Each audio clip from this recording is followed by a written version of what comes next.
I'm Joseph Banuelos, and I like to masturbate, drink beer, and watch Seventh Heaven.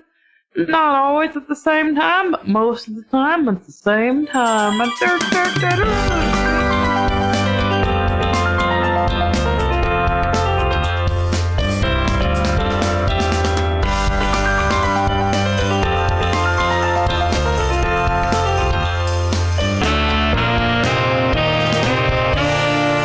I'm Joey. This is Dolores. We're going to be talking about Seventh Heaven.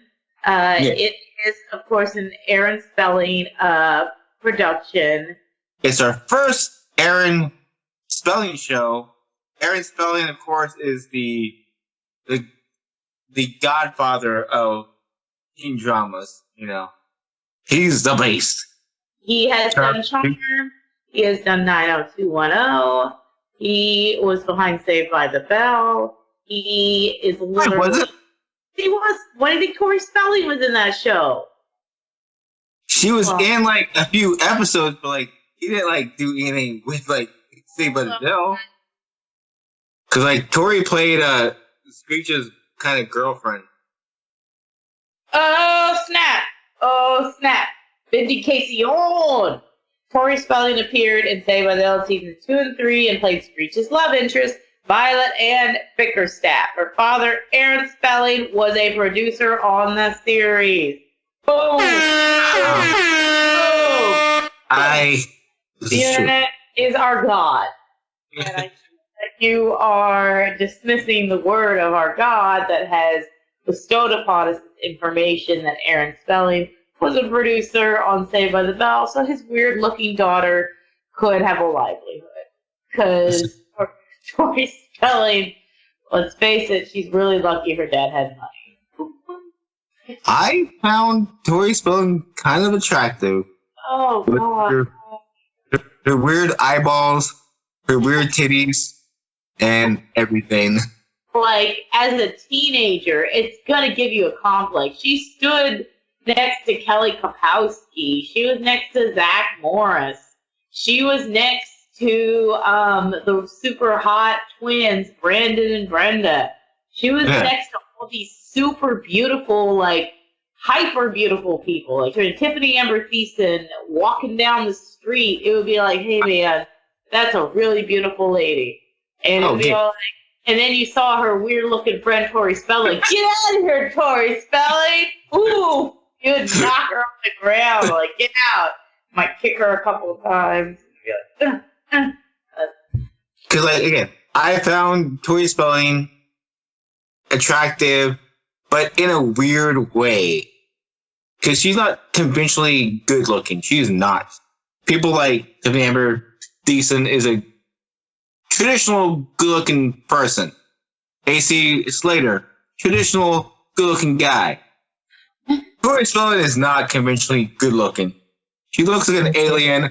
You know what she looks like? What? Have you seen, like, Mac and Me? Yes! With Mac and Me's little face eating the McDonald's. She hates that people criticize her looks. But, girl, you looked like that, and you decided to go on TV. Sorry. I still find you attractive, Tori, so if you're listening to this, be a guest on the show, and whatever. Yeah. So but anyway, we're talking about Seventh Heaven. It is a 1996 one of WB's flagship series after they dumped all the good shows like the Steve Harvey Show, and they started parlaying into teen dramas. Brenda Hampton was the showrunner and developer of this show. This is the predecessor to our other teen drama, Secret Life of the American Teenager. This is a proto-Secret Life. It has some of the same elements, such as pro-abstinence, morality plays, where if you smoke weed, you will get into a car accident and die. If you have sex, you will get pregnant and you will die.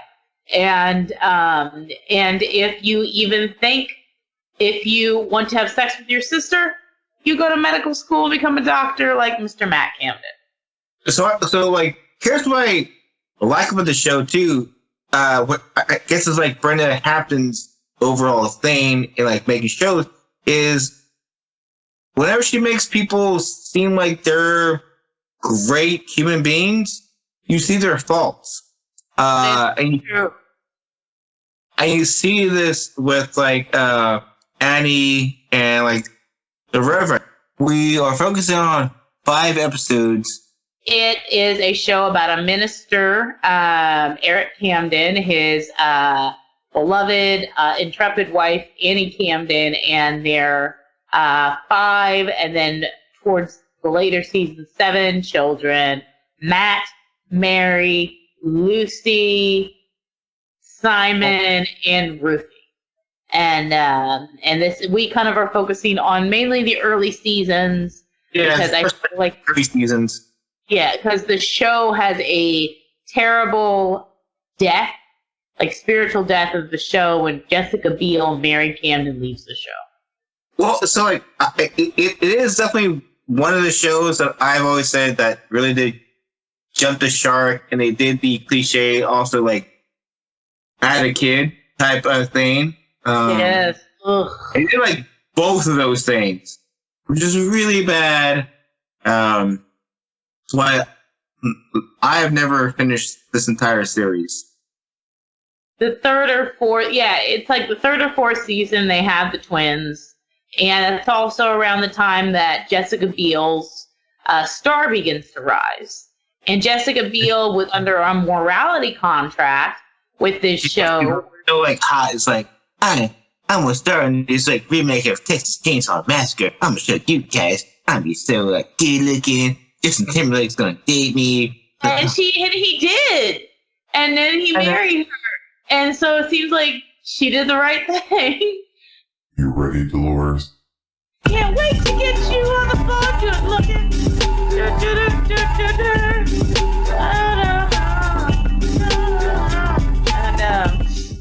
This is basically the only show. Yeah, the only show me and my sister actually connected with that it was like our show. Other family members didn't care for it. Like it's not like when like me and my sister would watch like Boy Meets World and like the rest of my family would watch it too. It was every Monday, WB, 7th Heaven time. Me and my sister were like, hey, it's time. Let's do it. Awesome. So, yeah, so, and like, if I was working, I would like tape it, and then we watch it after work, so that's always been a big reason why I kind of had a good thing for the show. It was always been a guilty pleasure of mine. Like, even when it used to come on when I was like 12, this is a dumb show for dumb people, and it's stupid and lame, and I'm just gonna watch it because it would be so funny if I just like watched every episode. And so I would just be like secretly watching these shows and like reruns and shit, and just really like pretending to not enjoy it and very much enjoying the show. Let's talk about as we always do, how do you feel about the theme song? 7th Heaven. Do, do, do, do, do.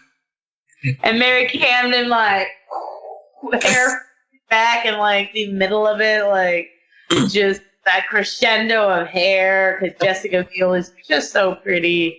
And I know you don't agree with me that Jessica Biel is really, really pretty. You don't understand. Like, she's really pretty. No, she is really pretty.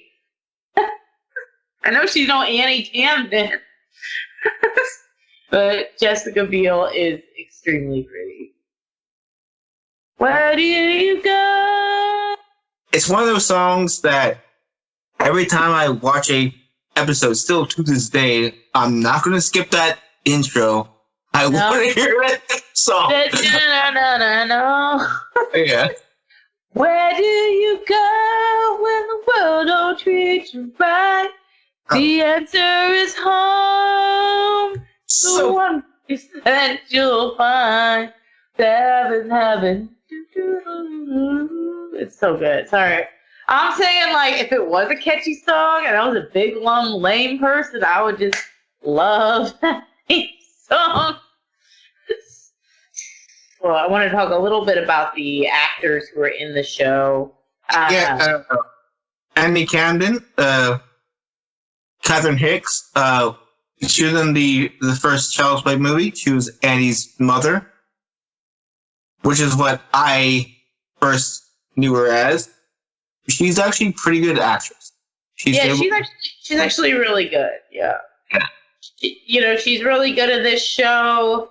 I don't know if she meant to do Annie as nuanced, but I always saw Annie as, like, the ultimate, like, busybody. Like, she would just go, like, full on into people's lives. Like, just, like... I think that's, like, how, like, the whole family is, though. Yeah. Annie Camden is the super mom. She's a doer. Then Annie Camden, she has 5 children and then 7. Oh my God, twins. Who's super controlling, super like and they try to paint it as being good parents, but she is very, very much like has her thumbs in everyone's lives. Yeah. Eric Camden plays the hapless but serious minister who, runs around town in his Meals on Wheels van, trying to guide the town in the direction that he sees fit. There is a common theme of characters who don't fit into the Camden, nuclear family parameters that are constantly getting, like, driven out of town to, like, rehab centers and mental health facilities or a new job. We've got Matt Camden, who seems by all intents and purposes a moron, but all he does is protect his sister's virginity. If he's got a whiff of a sister's coochie, like, ready to go, he is, like, speeding around town at, like, 89 miles an hour, like, I gotta save her, oh! Just, that's Matt Camden's character, at least in the early seasons. That's his main focus. Mary Camden, who's star basketball player, she's a girl, but she's not like other girls. She's tough. She's a tomboy. She's a tomboy. Yeah, she spins a basketball on her finger. She eats sandwiches. Oh, what a gal. Lucy, who is the, basic, proto-teenage girl, like, boys, screaming, crying. The middle kid, the middle child. And I think it's a little unfair how they kind of paint her, as I'll get into how they paint all the girls in this story, is that they're all hysterical monsters, and it's up to their brothers and fathers to keep them from getting into too much trouble. Lucy is painted as a hysterical girl. You've got Simon, who's a smart boy who has money. They never explain where he got the money or how he's got money, but he has a lot of money. Because, like, Simon invested in, like, DogeCoin early. That shit's taken, buddy. That shit is taken. I don't even want to look at it right now because that shit was, like, fucking tanking, man. Oh, my God. We lost, like, $4,000. We were gonna adopt you, Joey. But we can't afford to. Remember, it goes up and down, so... We're not going to be able to afford to hire an adoption attorney for you. I'm sorry, Joey. That costs, like $125 each month, so... That's a lot of money each month. You can get cable for cheaper. Are you calling me not worth cable? Back to the orphanage with you. Listeners, if you want to, like, me, it's going to cost you $125 each month. Feed me like Little Caesar's pizza for a month. It's cool. So let's go into Seventh Heaven. Let's start with the first. Okay. We didn't talk about Ruthie real quick. I talked about all this. Ruthie is the tiny puppet master. She's controlling everything that goes on in that house. They were trying to make her into like a Shirley Temple kind of thing. Because like my sister Amber, or should I say her name? Loved Ruthie. She always said that Ruthie is the cutest girl ever. And I guess she kind of had that cute girl going, type thing.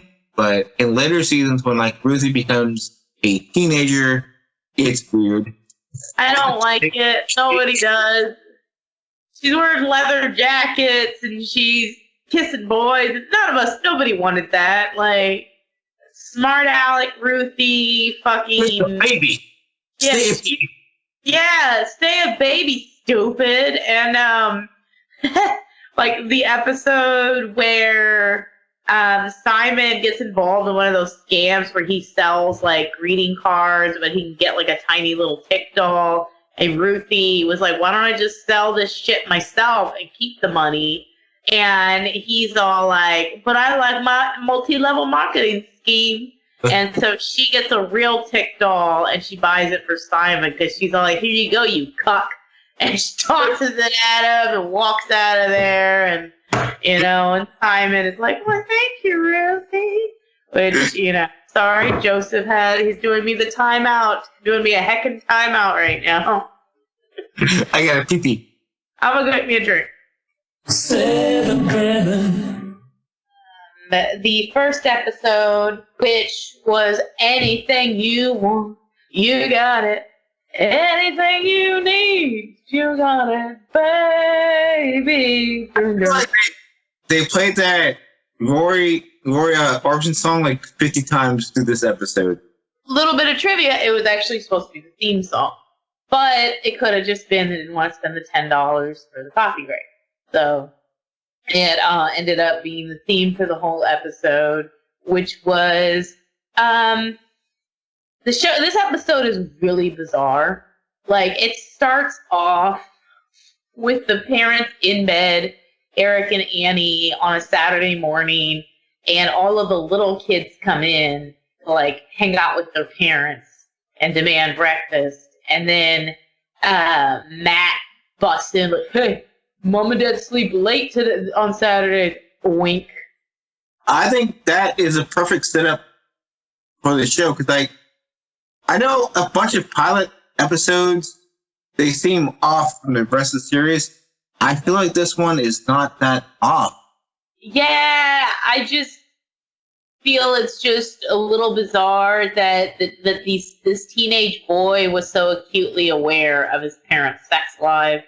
Because he was all like, "Mom and Dad sleep in Saturday. That's right. Gotta get it on." Hey, he's like what, 16 or like 17, right? In this, but they know like what's up. Yeah, I don't know. I just think that like him being so in tune to his parents' needs was a little bit like off-putting. But you'll see throughout the series that he's constantly monitoring the sex lives of various people in his family. So yeah, like, he's all about the sex life. Yeah, this is what he does. Yeah, he's like, "I came out of that vagina, and I'm going to monitor that vagina. I got you, Mom." I feel like Annie's probably really loud. Oh, God! Minister! Just all over the house screaming. Oh, Matt Camden. He doesn't look a lot like Jesus, but he talks like a Camden man. I'm going to talk about something that's near and dear to my heart, which is criticizing men, and that's male writers. So in the episode, Lucy Camden is freaking out. Like, they're in the middle of dinner, and everybody's having a good time. One thing I want to point out is Annie and Eric having a glass of wine before the sun sets, and they like drink that fucking wine, and then they seem to enjoy their wine. And so in the dining room, Lucy throws a fit. What's it about? Nobody knows. Does anybody care? And it turns out that Ruthie runs into her trying to do a handstand. She's like, Mary said that I'll become a woman if I stand on my hands. And the writers of this show, this is a common theme with girl media when people don't know girls, is that they're trying to get their periods.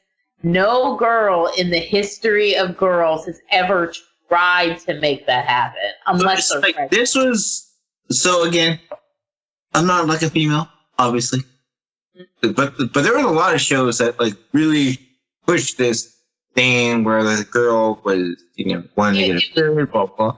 It was a common theme. You had Are You There, God? It's Me, Margaret, which was a book by Judy Blume about a girl who really wanted her period. And I read that when I was 12, and I was like, no, nobody wanted this. We were all really angry when we got it. In fact, I think there's probably, and female listeners, did you ever want your period? Because all I remember was all of us being like, that'll never happen to me. That'll never happen to me. And that's some weird shit. And it did happen. And, it's a normal thing, but this show made it very awkward. Like, you had Reverend Camden trying to talk to Lucy and make it a special moment and all that stuff, and it was just really weird. And they had A, B, C plots. Mary Camden really wanted to be kissed. And you want to take the lead on this? Because, oh my God. Oh. Okay, so remember, y'all, this is the first episode to this show. We were basically introduced to the character Mary. She's never been kissed properly, 14, that's the whole time period that people are horny. Her brother Matt, who is at this time 17. See, he's about 17. Yeah. Right. So Mary was hey, I never kissed a boy before. I have no experience. Can I go? Basically, she wants to make out with her biological brother Matt. It's not like a stepbrother porn situation. This is if they start make out, Mary would be hey, we've already done making out. Can I do a BJ? Blah blah blah. Can I do more? No, it was especially the way she acted. At one point, she's like, do I hold your face like this? Oh no. And it was so bad. Because no, it's I had never heard that in anybody's lives. You could be talking about it's creepy. They were raised up super religious too. And at one point, Reverend Camden sees them because he sees Matt smoking his cigarette. Because Matt is trying to be bad boy and smoking a cigarette. He's a big old bad boy. And Reverend Camden sees it goes like this. He's like. So a little trivia on this episode. In a Teen People interview with Jessica Biel around the time, she admitted in the pilot episode she and Barry Watson, Matt Camden, were originally meant to kiss each other instead of almost kiss when her character needed to test her kissing skills on somebody. They refused to do it as it would be too incestuous and the scene was changed. But can you imagine if they just left that in there? Oh, okay, yeah. So I want to point out that Reverend Camden, as played by Stephen Collins, who is a known pervert and deviant and child molester in real life, had no issue with Matt almost making out with his sister. But he did have an issue with the cigarettes. Oh boy, don't go smoking around the Camden house. So he sets him up to take care of an elderly woman who is one of my favorite characters in the entire show. I don't like that kind of setup, but the fact that like Matt's smoking. Yeah. Eric Camden sees him smoking. He sets him up to like house care this like lady who has a smoking problem. He has a little like tank and blah blah blah. Yeah. It's such a setup, and I don't get why Matt does not see it, because like throughout the rest of the seasons, Matt sees things. Yeah. What's the name of that old lady? I cannot figure out the name. Miss Bink! Old Mrs. Bink. Sorry. Mrs. Bink is the elderly woman who has a recurring role in the series as somebody that they have to help out from time to time. Their little elderly incontinent MacGuffin. And so they rent an oxygen tank and have Matt driving her around and her demanding cigarettes. And Eric Camden cuts a deal with him. If he can keep this job, he doesn't have to go to church. But if he gets fired, then he has to be there every Sunday. And of course, Eric Camden, this was a setup, as you said, and he ended up basically getting fired by Mrs. Bink. It's such a setup too. Like, I don't know. 7-7. When like Lucy's friend was killed, they went to do this like little psych class. I don't know, therapy. Oh, like, okay. We're talking about Nothing Endures But Change, which is a fantastic episode where there's slight racist things here. It's weird, problematic, kind of thing. Because Lucy goes to this counseling, and the only black person, his brother was shot by a drive-by. Yes. Why is the black guy the only one at a drive-by? It's also when we're watching the episode, Let's Talk About Sex, one of the girls, her baby daddy, was a complete, utter, unconscionable idiot. He didn't even know how to read. And when you heard him in the pool hall, you know that the casting directors were all like, we have to have a white guy playing this. And it's like, well, why not? Shouldn't we have more African-American characters? Yeah, but we gotta have a white guy. We'll keep the dialogue. Okay. Because the character was all like, I'll be the best dang table cleaner off of the ever did see, Mr. Camden. I'm gonna be here. Able to see her. But that guy, okay. Here's my biggest issue with that guy, too. He said, he was 25. Oh, God, that poor little girl. The girl is 16 in the episode, but she says when they had a baby, she was 15. When he got her pregnant. 10 years apart. And don't bring that up.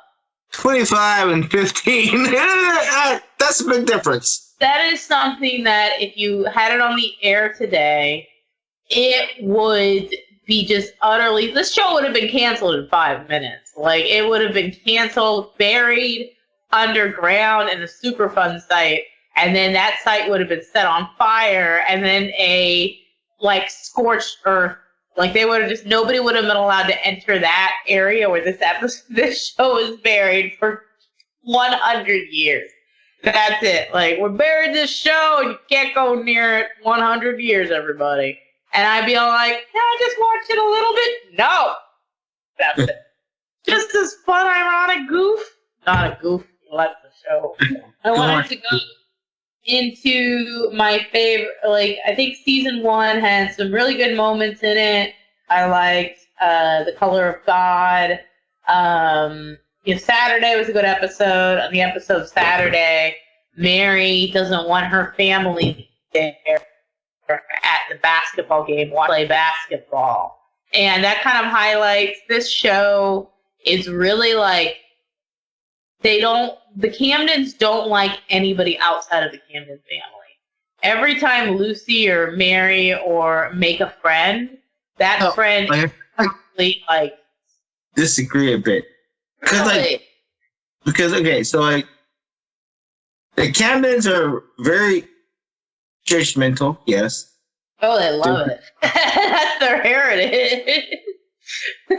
But if they see a person that's like doing good, they like appreciate it and they love it. But no. If that's a friend of Lucy or Mary, that person's not going to be there at the end of the episode. I mean, like Wilson's been there. Wilson's not a friend. He's trying to like get Mary to have his second baby. For those who didn't watch the show a lot, Wilson is Mary's on and off again boyfriend who, spoiler alert, he's got a baby from a teenage marriage in which his wife died. There is a theme on this show where the men are almost always sensible and correct and doing the right thing. Wilson was always thinking about what, and you will never see this on any teenage boy on the planet, always thinking about what the Camdens want and how to be responsible. And just like, I broke my parents' trust. You don't get that back, Mary. Did Mary lose her B card to Wilson, or?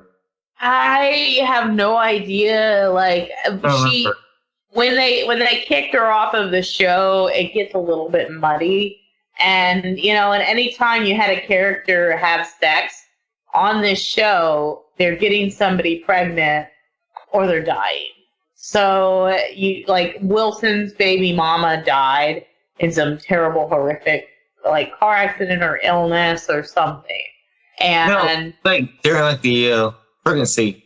Oh yeah, that's right. She had a difficult pregnancy, and then she died. And that was this and it's like this show has this kind of punishment for doing the wrong thing when good things happen to bad people all the time. That's like Hampton's thing. 7-7. Probably the best episode of season 1 was Last Call for Aunt Julie. But the best one is the worst one, but okay. I had to pour myself another drink for the Last Call for Aunt Julie, which was probably one of the weirdest primetime depictions of alcoholism. This is my PSA. As people that listen to this podcast realize that me and Dolores, you call us alcoholics if you want to, whatever. Functioning alcohol. But this girl gives alcoholics a bad name. Julie? Yeah. Oh, goodness. She gives us a bad name. We're not that bad. We don't like shit kids. It's not exactly the most real portrayal. You see her kind of, busting into the Camden household. And she's having a good time talking to Annie. And the first nod that you see that she has a drinking problem is when she's at dinner. And that fucking little snitch, Simon Camden, is all like, wow, Aunt Julie, you sure can't drink a lot of wine. And I would have hit him too. Hey, what are you doing, you little jerk? Fucking diming me out over here. Everybody was drinking wine. Reverend Camden drank a whole ass glass of wine and then said, oh, look, I gotta go for church business. See ya, douches. And leaves off to drive the Meals on Wheels van, presumably into another car. This episode is, this is the type of episode that, should I say this? Oh no. Say it. Say it. All right. So, I have two brothers who do not drink really. There was one time at the White Swan. The White Swan is like the local Urinal. punk rock kind of whatever thing. I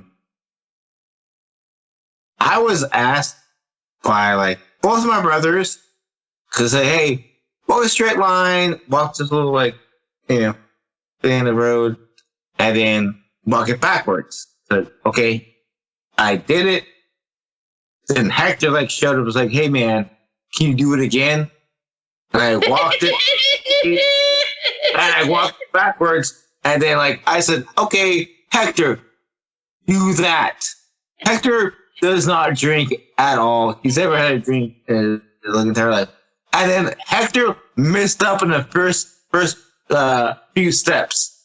And then like he was like, "Hey man, you can't, take that against me because I'm a very imbalanced person." It's like, and I think that they portrayed Julie more like how you would portray a drug addict, like than you would like somebody who's going through alcohol withdrawal. Like, like they had never locked in a room, just like away from the children. Like, I guess, like, she comes into the house bribing the children with trinkets and baubles, like the girls' makeup and skincare, and Simon and the dog, and buys them Batman and Robin costumes, and Ruthie, she gets this stupid like doll, and so you start seeing the Camden sniffing her out because that's what they do. She's at church and she drops her purse. All the Camdens turn like, "Oh my God, her purse just failed. That's curious." Like, if you're not like in Annie's mind, if you're not put together all the time, 24 hours a day, there must be something deeply wrong with you. This is my headcanon for the show. Said to Aunt Julie, "When we drink in private."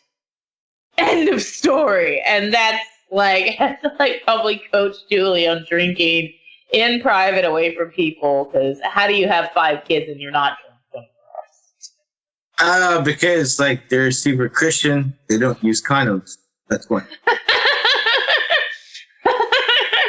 I heard the Cadmans have had sex like maybe 8 times in their entire 5 kids produced from it. Aunt Julie's a fun aunt, but she's only fun because she's got that sweet liquor that's keeping her going, having a great time with the kids, and she's been sneaking like snifters from the liquor cabinet, which doesn't look too bad. All she does is like pour maybe like a mug of wine. They make her out to be a crazy, almost like a meth head. Yeah. She like reacts to things. The fact that, so like Simon like hides the key from her like one time, and that's a big turning point to this episode. If you're at that degree, then yeah, you would have your own thing, your own bottle. Yeah. You wouldn't be taking from the liquor cabinet. And it's a little weird that Camden's even have a liquor cabinet. Like, that's the only time you ever see that liquor cabinet coming up, because why would you have that? And, like, I guess because, like, they're part of the more fun Protestant religions, where it's like, we can drink on Sundays, you guys, woo! And just, I came from a evangelical cult, as I mentioned previously, where you were not allowed to drink. And if you did drink, you were going to hell. And that was that. And like the Camdens were like, go to church on Sundays, come home and have a glass of wine before the sun goes down, as evidence of the first episode. The ultimate moment in this episode is when Simon is playing Batman. And Aunt Julie is trying to just be herself, living her truth, and get to the liquor cabinet and have a little drink in the middle of the day. And Simon snatches that key out of her hand And I'm sorry, like, you don't snatch a liquor cabinet key or anything out of an adult's hand. You shouldn't do that to another adult. And she is roughhousing with the kids just a little bit, and then says, "Give me the key to the liquor cabinet," and starts like manhandling Simon, trying to get the key from him. And he wouldn't give her the stupid key. I would tell you, this kid would not give up the stupid fucking key. It's like Simon is a very annoying child. Awful. This fucking Hitler Youth over there, like his fucking icy blonde hair and shit.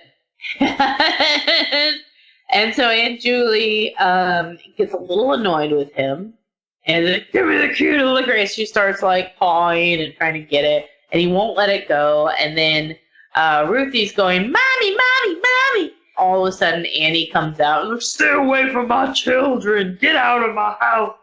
And Aunt Julie's comes to a little bit. And it's like, "Huh? Guess I shouldn't have done that, you guys, right?"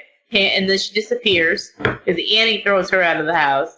And Reverend Camden finds Julie in a bar, like canoodling with some strange dude. And Reverend Camden this is gonna bring her back and detox her. And Annie is like, "Hey, I know your qualifications," but the way she said it was like, "You spent 6 weeks at a Utah seminary. You have no qualifications. This woman is a violent alcoholic. You need to not do this." And so at one point, Julie goes through alcohol withdrawal, which is like the worst case of alcohol withdrawal. She's hallucinating. She's shaking. Like it's like basically if you ever seen the movie Basketball Diaries, Yes! same thing. Yes! He was on heroin, but At one point, Matt tries to comfort Aunt Julie because Matt loves Aunt Julie and is all like, "My dad is so hard on me." She's like, "Oh my God, let me tell you, he just always expects so much." He's like, "Yeah, he does." He's like, "One little beer's not gonna hurt your old Aunt Julie." Glug glug. And she's all like, "Listen here, you little shit. You better give me my beer or I'll fucking kill you." And he's all like, "I'll fucking murder you. I'll slit your throat with the heel of my shoe if your father hadn't taken away my shoes, you little piece of shit." And he runs out of the room because they're all such fucking pussies in this family. And he's standing on the opposite side of the door while she's banging like, "Let me in! I'll never forgive you! I'll never forgive you!" Like, I've never tried heroin or any opiates because I'm terrified of becoming Leonardo DiCaprio in that film because that kid just jumps off the wall and kills himself. And I'm like, never. This is something called delirium tremens. Reverend, it's the DTs, which I don't think it happens a lot. I've only been around functioning alcoholics. Hey, Joey. And so I don't know a lot about, according to Wikipedia, alcohol is one of the most dangerous drugs from which to withdraw. The nicknames for the delirium tremens, as seen on Seventh Heaven with Aunt Julie, are called the horrors, the shakes, the bottle ache, quart mania, the orcs, gallon distemper, the zoops, barrel fever, the 750 itch, pint paralysis, and St. Pink elephants. Another nickname is the Brooklyn Boys, found in Eugene O'Neill's One-Act play Huey, set in Times Square in the 1920s. I do drink quite a lot. I've been drinking a lot for 20 years, whatever. But sometimes I take an entire month off of drinking. I don't get like this. I don't get like, it was like twice, like, oh my God, I'm good. Like, yeah. Like that does not happen. Does not happen. When Aunt Julie screaming, "Ah! The rats! The rats!" And then Reverend Camden, "It's the DTs! It's the DTs!" And the only reference I can find for the DTs are 1920s, turds, like the court mania. I think that maybe back then delirium tremens was associated with probably heroin withdrawal, and they just like alcohol was considered such a bad thing that they just associated with that. But as a person who does enjoy a snifter from night to night, I have yet to wake up screaming. I've woken up tired. I've woken up with headaches, but I haven't woken up screaming yet. So I'll let y'all know, listeners, when I do wake up screaming. Basically, him and Annie have to like basically nurse her back to being functional, and all the kids in the Camden household decide to make Thanksgiving dinner for their mom and dad, and it's so nice, you know. And you know who's there to give Aunt Julia a makeover? Mary Camden. So sweet, so sweet. 7-7. So nothing endures but change. We see a beginning of a pattern with Lucy's friends where Lucy Camden will never be allowed to ever keep a friend. And this starts with her friends, Sarah and Jennifer. And Sarah and Jennifer are sisters who are the best of friends in the entire world. And Lucy covets that relationship because Mary can't fucking stand Lucy. And so Jennifer has her driver's license. And Sarah is the younger sister, and Jennifer lets Sarah drive. Oh, no. And I'm sure that's not foreshadowing. She picked this one. Dolores picked this one. It was one of the more just separate ones to kind of talk about. Not so much comedy to talk about this one. It can be kind of funny, because it's like, you know... If you're genre savvy, you know that somebody's gonna die. Should I say it now? I'll say now. Well, like Lucy's friend tells her sister, like, "Hey, can I drive back when we go to the gas station?" The fact that they showed that scene, they mentioned that scene, you knew that either they were going to be killed, there would be a weird accident. You knew that right off the bat.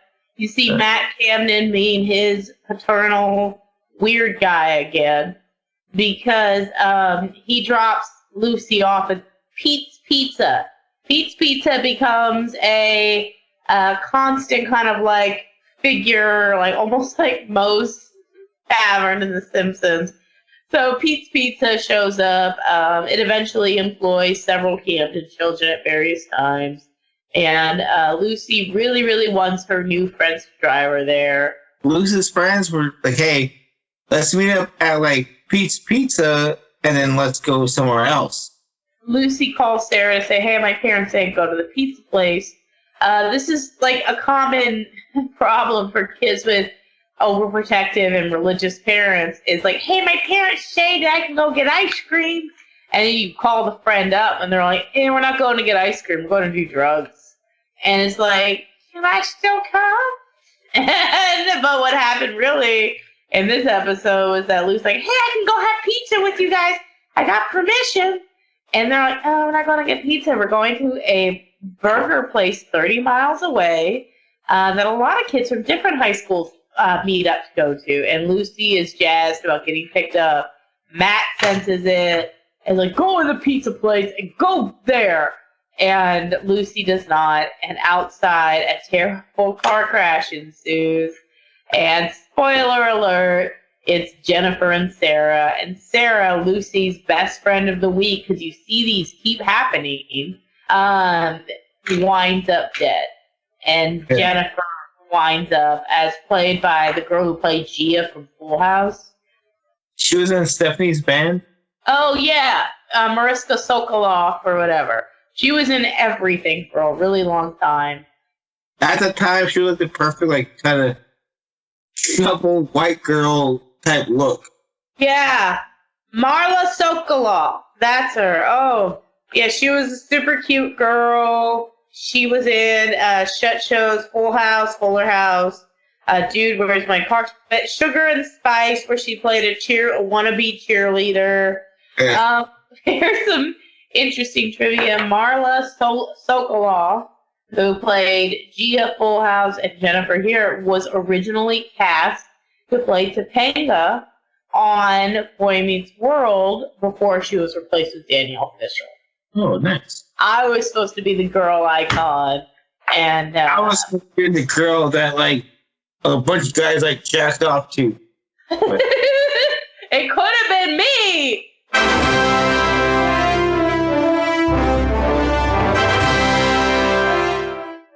The newly minted teen driver that Annie and Eric are suspicious of, and you know, it ends up, and Sarah, the younger one, ends up dying. It becomes this kind of like PSA for like, don't drive if you're underage, and it's like none of them did anything really that bad, but they still got killed. Lucy, later on in this episode, she thought she was the reason that they died. And I guess I kind of see that, because like Lucy was a bit late. 1 second could change everything. But the episode wraps up with all of the Camdens basically making the death of Sarah about themselves. Like, nobody... 100%. Which I do not like about this episode. How does this affect me? Yeah. Even like the Camdens that had no effect on this person. Oh, and then, okay. Matt. We didn't mention Matt, really, in this episode. The fact that Matt was mad at Lucy for, like, lying to him. He's a fucking narcissist. Like, Jesus Christ, Matt. Like, listeners, who's the biggest narcissist? Because there's a lot on this show. Annie, Camden, Matt. Those are the big ones. Because they think everything is focused on them. Me and my sister used to watch the show all the time together for at least a few seasons. Every Monday on the WB. My sister was always kind of jealous of like Matt Camden, and she didn't have that brother. And I was like, what? I'm kind of a Matt Camden. Not you? Really. You're more like Uncle Julie. Yeah. Hey, everybody! Where's the party? Gee, Uncle Julie sure do drink a lot of 40s at dinner. It's weird. She kind of wanted to have a Matt Camden older brother, and I told her I'm not that guy. I'm not going to do that. All right, so let's wrap this episode up. 7 Heaven. What's the next one? The next one is going to be, I think it might be Joey's pick, Rush to Judgment, in which Mary is going through rehab for a leg or a knee or a vagina, and Coach Coper is a male coach who is emphatically concerned about her rehabilitation. It brings to light things that are pretty ahead of its time. I'll give this episode credit. Power imbalances, grooming, things that you would not, weren't really, subjects in, 1996. This is, again, I think it's why Brenda Hampton, what's her name, Hampton? Yeah. Brenda Hampton, yeah. Yeah, she's really good at these storytelling. And the way it's brought up, because I will kind of breeze through it, because we've already talked this episode a lot. So yeah, I don't want to talk about Simon's golf thing. That was the dumbest. That's stupid. It's really easy to just ignore Simon and Ruthie in most of these episodes. Yeah. So, yeah. Again, what type of kid is obsessed with golf? But he does shoot a golf ball through a church parishioner's car. Right. So let's focus on Mary will not stop talking about Coach Coper. Also, Matt, that's his, what's his history teacher, right? Yeah, so one thing that used to happen, this happened in A-Leaf, where the budget just wasn't for one more teacher. Yeah. And so you would have a gym teacher or coach teaching a class as well, which I don't know how they got around this, but it did. And one of my was a murderer. What happened? Wait, what? What? I told you this like story before. Dish, girlfriend. What happened? Coach Temple or Missile. Yes, Coach Temple. Yes, I've heard of this. Miss Temple, Belinda Temple, was one of my favorite teachers of like all time. Still to this day, I loved her. She was really good teacher. She was good at whatever, connecting students. I knew her back in the 8th grade, Albright. I went to Hastings. She went to Hastings also, school. And then I met her husband. He was my math teacher. He was my PE teacher too, Coach Temple. But former A-Leaf Hastings football coach David Temple. This is August 7th, 2019, has been found guilty of killing his wife Belinda in 1999, but was 8 months pregnant with their second child. Belinda was shot to death in the closet at the couple's home in Katy. Jesus Christ. Yeah, I remember that night it happened.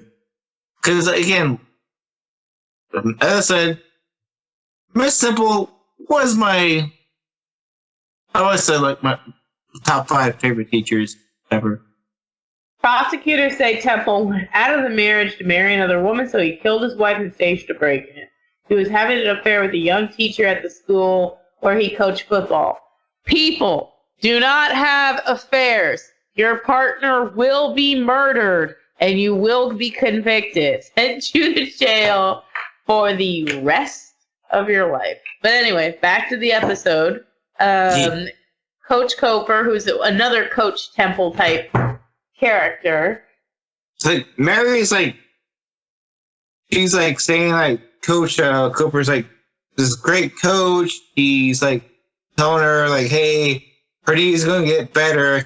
Like at this time, like Mary is kind of like on the bench because like her knees like messed up, whatever. Yeah. And Matt and like Lucy think that he has different intentions. What's going on? There was a weird hug that happened, and Mary's like, no, it's just a hug. The coach is also like, yeah, it's just a hug. Calm down, it's not that bad. But this boy, Coach Coper, had Mary so manipulated, which is a real thing that happens. Because of the grooming situation, that she denied that he was up to anything no good. And then finally, he made his move. And luckily, Annie, Camden, and the principal were right behind the door to see the whole thing happen. The one problem I have with this episode is that Coach Coper gets found out because in real life, it's never that convenient when you have these grooming... Wait, because Annie has this like weird feeling. It's like, oh, I have a feeling that something's going wrong. Matt Camden was just allowed to go on an overnight co-ed ski trip with a girl who really wanted to fuck him in the Aunt Julie episode, but he didn't go because of Aunt Julie. All the men just pretty much, Matt Camden doesn't really get sent. 7-7. Let's talk about sex. In this episode, which is one of my favorites in the entire series. Yeah. A great pick. It was a great pick. Yeah. Mary spills the beans about a co-ed basketball sleepover. Lucy flips out because in her little tiny, smooth bird brain, she can't quite fathom men and women being in the same room and not having sex with each other. It's a huge secret, even though a season prior or so, Matt was allowed to go on, was permitted, even though he didn't go on a ski trip. The ski trip girl that Matt was going to go on with, like, this wasn't a ski trip. This was a me trip. And Matt's like, and that's a trip I want to take.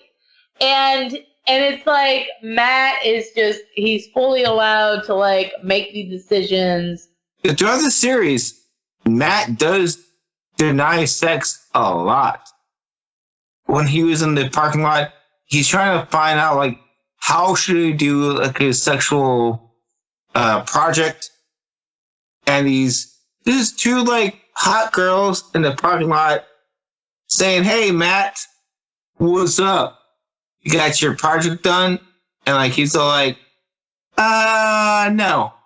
Both these girls who are pretty attractive, they're all like, oh, so we all thought you talked about sex, like, all the time.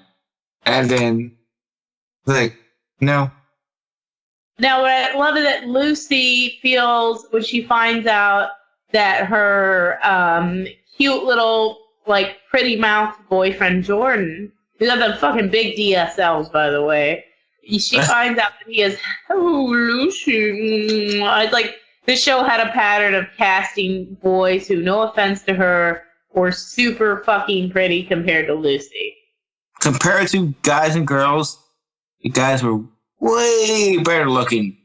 Yeah, I would agree with that. Yeah. Yeah, we've already heard Joey does not believe that Mary Camden is hot. But anyway, in this episode, Lucy decides, my boyfriend had sex once. Well, maybe he'll have sex with me. She felt, like, offended. She didn't feel attractive. Yeah, she felt she wasn't attractive. Kind of started thinking maybe she'll lose her virginity. But it was more of an attention ploy than anything else. You know, she was never going to lose her virginity because she let it slip to both Mary and Matt that it was like, because Matt was like questioning what he wanted to do for his human sexuality. She comes up to him, maybe talk about first times, why people do it, when they do it, where. I also felt like, you know, Lucy was like, if it happened, it would have happened. My favorite thing in this episode, Annie Camden and Eric Camden are going to a baby child care refresher course by accident. They happen upon this course, two teenage mothers in the classroom, and it's amazing. So these two teen moms, Annie takes them under her wing, and my favorite part was when Lucy is trying to coordinate having sex with her idiot boyfriend. So they're in the kitchen, and Annie's teaching them how to make her vegetable lasagna, which is a meal that shows up several times in this episode. If we do a part 2, I will make a vegetable lasagna. And so she makes this, and she's, you know, they're dancing around the kitchen, singing into spatulas. And Lucy comes in and is like, hey, we're going to be going somewhere. And one of the teenage moms was like, that sounds a lot like me about 9 months ago. And then the other, And it's like, I don't know where we're going yet. And she's like, don't ask, don't tell. And the other girl goes, like, they're all like judging, like basically just like sniffing out Lucy and like judging her. And Annie goes all like, oh, you can't get pregnant. Tell me where you're going to be. You got to tell me where you're going to be. Are you going to the Dairy Shack? Where are you going? It's just like one of them says, like, you know, Al from, like, Step by Step says, like, I like burgers. And then I got perfect. And, like, the other girl was all like, I went for sushi. Yo, yeah, I remember when I had burgers. And then the other girl's like, yeah, for me it was sushi. And then don't ask, don't tell. And it was just like, and then my favorite thing. And Annie has enlisted Eric to track down the idiot teen, however old they are, fathers of the teen girls. Go on, but yeah, like the fathers of like both these girls, if it's Al from Step by Step, He was the one that was like 18. Michael Pena. This is what Michael Pena, who's in a bunch of Marvel movies and other things, and plays one of the teen fathers. He plays Idiot. I'm going to tell you Idiot 1 and Idiot 2. Idiot 1 is the more blonde-haired girl. She and this is where it gets really problematic. She says that he was 25 and he got her pregnant at 15. So that's what I was going to bring up. I thought that was like the girl that played Al, and no, it was reversed. Yeah. So okay. So yeah, here's my biggest problem. Guy was like 25, maybe 24 in this scenario. But still 10 years apart. The girl was 15, got pregnant, had a baby at 16. And he should be in Yale. Like, he should definitely be in Yale. Yeah. And I like the fact that, like, the Camdens are trying to say, hey, man, take care of this baby. I know you're, like, kind of a statutory rapist, but you know what? Yeah. You can still be in this child's life, right? Like, hey. It's Camden. It's old. The Revs look at the pool because this boy, the blonde teenage mom, like, gave him an ultimatum. I'll marry you if you get a job, thinking he would never be employed anywhere ever as an unemployable illiterate. Even if he gets a job, I don't want to marry him because she's actually the wisest one here. She's the smartest one here. Camden is not smart. Both the parents are smart. The husband's dumb. Yeah, and so he's and it's like Reverend Camden sees no problem with him marrying, I wonder why, a girl 10 years younger than him, because moron boy, idiot one's like, I'm going to be the best table cleaner upper that you ever saw, but I can't read. And Reverend Camden's like, well, I guess I'll fill this out for you. It's like sees no problem with an illiterate 25-year-old getting married to this poor girl and raising a family with her, because I'll tell you right now, if you're 10 years old, than a girl, like, if she's underage, like 15 years old, and you're 25, you're a pedophile, and you shouldn't be around kids. But this show seems no problem with that. Wonder why. And this is like Captain's thing. Captain loves underage pregnancy. I don't know why. But she's like diddling herself to it. It's like, it's a real problem. It's a real serious problem. So then Idiot 2 is shown to have anger issues. The girl's like, he's the angriest man you ever did see. But Annie Camden, instead of being like, hold it, if this man has rage issues, he should not be around you and your child, because then he'll shake the baby. Instead, Annie's all like, let my husband talk to him. And he's all like shaming her, like, we made a baby, an innocent little baby. And it's like, yeah, because none of you know how to wear fucking condoms. And they're all really stupid. And nowhere once did they say, like, I think proper condom use is important. They say there's no good thing about teens than sex and pregnancy. And it's like, well, if they had used condoms, these wouldn't be. The only word condom that's breathed, like, anywhere in the show, basically, is when Annie is like, I was thinking about alternative parenting methods, and a girl in her child care class like, have you ever thought of using a condom? Because she said she had 5 kids. So Jordan just fucking snitches on all of them. He's fucking like, Mary's at a sleepover. Lucy tried to have sex with me, and Matt's trying to have sex with Mary, and which I'm sure came up. And Matt comes in like, don't worry, everybody. I talked to them. It's cool. And it's like, and like Matt, like, like went around town just collecting his sisters. Like he picked up Lucy from MacArthur Point, named after General MacArthur, who was a hero of World War II. And then Lucy dimes out Mary, and then they're all, let's keep it between the three of us, you guys. And it's like, that's something siblings do, right? You can keep it. But then all of a sudden, Jordan's at the fucking house just laying it all out. It's like, if I was dating a dude and he just went to my parents' house to tattle on me, I would break up with him, like, to the next dimension. He's Lucy's boyfriend. His ultimate goal is to do with her, even though they're 2 years apart. How would he tell on her? It's like, hey, you know your daughter's trying to, like, get with me, but I don't want to. Then the parents like, you're not to be alone with her. And just, and it's like... I feel like he actually, like, respected that. He's like, you know what? Yeah, I'm not going to be. Because, like, the girl's crazy. She wants this, like... Ew, gross, get away. Ew, yucky girl. Yeah. The tongue? No. The French kissing? No. Oh, no, please. Not at all. No, thank you. I will tell your parents. Okay.